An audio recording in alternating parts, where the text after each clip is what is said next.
বাংলাদেশের ব্যাটিংটা ডিসঅ্যাপয়েন্টেড ছিল, আমি শিওর।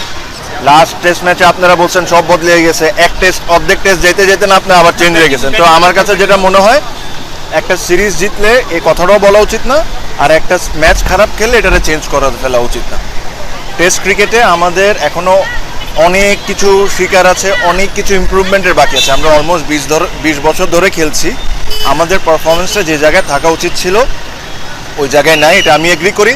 আমি এটা বলছি যে আমি যখন খেলছি তখনও একই কথাই আমি বলতাম, যে জায়গায় থাকা উচিত ওই জায়গায় হয়তো বা নাই। বাট একটা দুইটা খেলায় যদি আমরা জিতি, তাহলে এটাতে পুরো চেঞ্জ করে ফেললেন না আপনারা। এটা কিন্তু প্লেয়াররা কোনো সময় বলে না যে আমরা এখন থেকে খুব দারুণ টিম হয়ে গেছি। হ্যাঁ, কিছু অ্যাচিভমেন্ট যেটা হয়েছে এটা অবশ্যই প্রেস করা উচিত। পাকিস্তানে যা বাংলাদেশ টিম করেছে, ইট ইজ আনবিলিভেবল। যে জিনিসটা ভালো হয়েছে বাংলাদেশের, it's a pace bowling unit চমৎকার বল করছে। এই টেস্টে ওরা ভালো বল করেছে। আনফর্চুনেটলি ব্যাটিংটা যতটুকু ভালো হওয়ার কথা ছিল, উচিত ছিল, হয়তো বা তা হয়নি। একটা এমন জিনিস যেটা আমি কালকেও বলেছি, যে এটাকে যদি প্রফেশন হিসাবে নিতে চাই, তাহলে এখানে অনেক কিছু শেখার আছে। খুবই নতুন, যাদের সাথে কমেন্ট্রি করছি তাদের এক্সপিরিয়েন্স হলো 20 বছরের, আর আমার হলো 2 দিনের। সো বাট এখন পর্যন্ত ভালো এনজয় করতেছি। বাট এটাও সত্যি কথা যে এখানে আসলে টেকনিক্যালি আরও অনেক কিছু জানার আছে, অনেক কিছু শেখার আছে।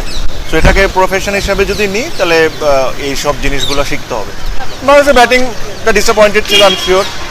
আমরা সবাই আশা করছিলাম এর চেয়ে আরও ভালো হবে, কারণ উইকেটে তেমন খুব বেশি একটা কিছু ছিল না কম্পেয়ার টু প্রথম দিনের।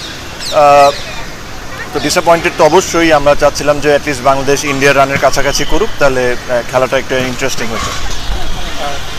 আপনার কাছে টাইমটাই মনে হয়েছে কিনা যে উইকেট অনেক বেশি কঠিন ছিল বাংলাদেশের জন্য, নাকি বাংলাদেশের ব্যাটাররা আসলে ঠিকভাবে আসলে যেভাবে রিড করা দরকার ছিল ইন্ডিয়ান পেসারদের বা কোয়ালিটি পেসারদের সেভাবে আসলে রিড করতে পারেনি? হ্যাঁ, উইকেটটা কঠিন এটা বলবো না, বাট কিছু দারুণ ডেলিভারি ছিল, কিছু ব্যাড শট সিলেকশন ছিল।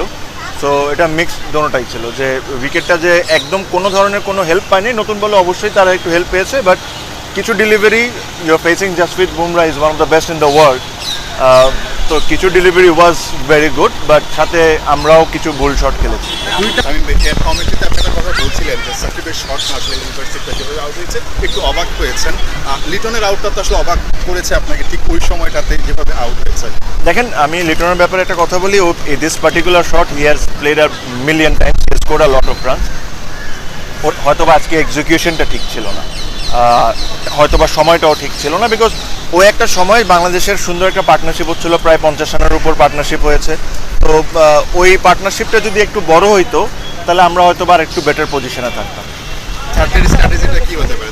মানে এই অবস্থা থেকে আসলে এখনো মনে হয় কিনা বাংলাদেশ ঘুরে দাঁড়াতে পারে?